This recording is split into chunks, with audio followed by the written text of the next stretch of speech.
There is a story that's specific to Wales and the Reform Party that, we're as guilty of anybody as not covering this sufficiently. So the Welsh division of Reform is currently leaderless after an admission from the former leader Nathan Gill. Gill admitted last month to taking bribes from Russia on 8 occasions while he was a member of the European Parliament. This is an extraordinary story, right, Rhun? It is extraordinarily important as a story. We should say this is shocking. Perhaps the strength of the story and the impact of the story is that it perhaps isn't too shocking to people. He has pleaded guilty to doing something that people have been questioning Reform about. Could they really be more interested in alliances with bad actors that work against our interests than actually in pursuing what's right for our communities? And you know what? Yes, the former leader of Reform did admit to taking bribes from Russia. And we should just say, for clarity for our listeners, Gill pled guilty to taking bribes for making statements in the European Parliament that were supportive of a particular narrative that would benefit Russia regarding events in Ukraine. He's admitted to the bribery, and his barrister told the Old Bailey that it is recognised that it is inevitable that the defendant will receive an immediate sentencing to prison, and Gill is going to be sentenced in November. Farage has reacted by saying that he was stunned by the news. Gill and Farage have been working together for a long time, right? Yeah, and they're candidates in the current by-election that's being fought in Wales. And I used to work for Gill and Farage, and he are tripping over themselves to say this was nothing to do with us, but it was to do with their leader in Wales, the leader of Reform in Wales. And the significance of that, I think, is a bit of a penny drop moment for people. We know that this is a global phenomenon, the growth of the political right, and they are trying to portray themselves as a movement of the people.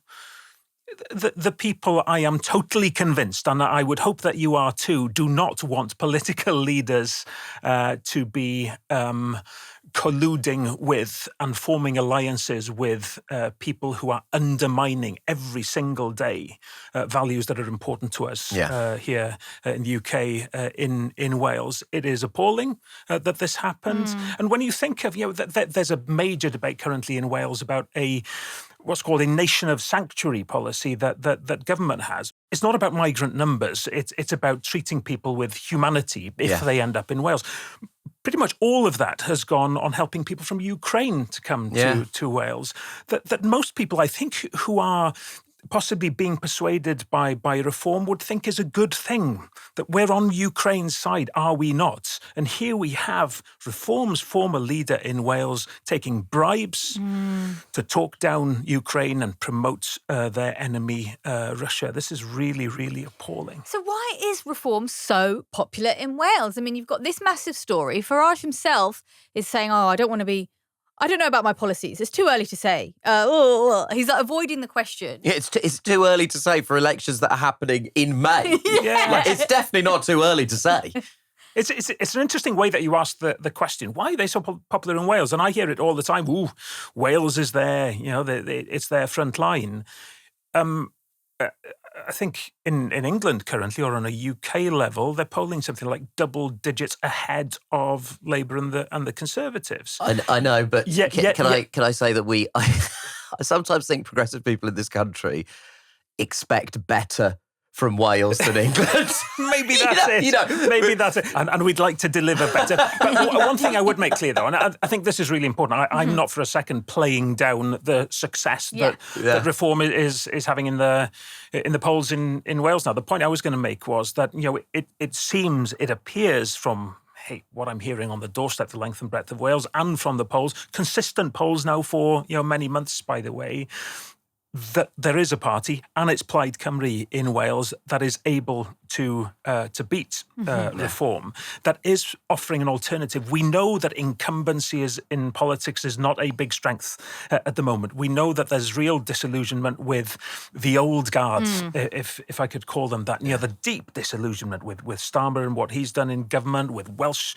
Labour in government for failing to stand up to him. So people want a change, and what we have in Wales Wales, and that's what we're trying to work very hard on, is a way to offer an alternative that doesn't mean going down those avenues of supporting parties whose former leaders take bribes from Russia. How do you combat that disaffection? I mean, it's a question we ask every week to different people. How do progressive parties? There's clearly a sense of disillusionment and disenfranchisement and a kind of economic dislocation with people who are watching a system year on year not only fail to make their lives better, but in some cases are seeing declines in their quality and standard living. How do you push back on that specifically in Wales? Well, it's about recognising that there are those deep concerns and frustrations and anger within communities the length and breadth of Wales at the problems they face in accessing health care of the quality that they should expect as taxpayers, or the problems of housing, the continuing weight of the cost of living on the most vulnerable in society. These are very, very real problems. So I say, you know what? Yes, I 100% recognise that. I see it in the communities that I live in. I experience the problems with transport and health myself, and within my family. So, if we recognise that there is a problem, how about having a debate about what those real problems are? I will always try to persuade people, don't blame poor people for the problems that we have. Blame governments for failing to take action. Don't allow yourself to be pitched against your neighbour because billionaires are getting away with it because governments allow them to get away with it. And that's the way we address it. And then by offering hope, a rare commodity, it seems, by providing answers. If we have problems in health, we will offer to do this. If we have problems in housing, we will, pass legislation on a right to a home. If you're struggling with the cost of living, Plaid Cymru will introduce a universal childcare offer that'll take the pressure off you, give children the best start in life, will take the pressure off grandparents, this intergenerational pressure that families are feeling now. That's how we're doing it. It's not by burying our heads in the sand. It's not by tarring everybody with the same brush. It's about saying, listen, there is another way of doing this, and we can do it in a positive way rather than encourage the fragmentation of society that sadly we're seeing now.